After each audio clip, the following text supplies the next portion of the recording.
अब बिटिया क्या चढ़ाओ ये नीबी में चढ़ी पंडा बाबा हटे बैठ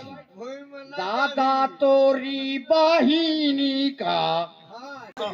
दादा उठ गया जहाँ चढ़ाओ चढ़ दे बिटिया दादा तोरी बहिनी का उठाओ तुम हुआ जाओ बाहर कैसे जाओ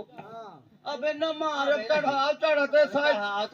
चढ़ाए में मार जाए तो मैं बाई रही हो बिटिया वही ठार रही दादा तोरी बहिनी का ढाते चढ़ाओ अतः दूरी चल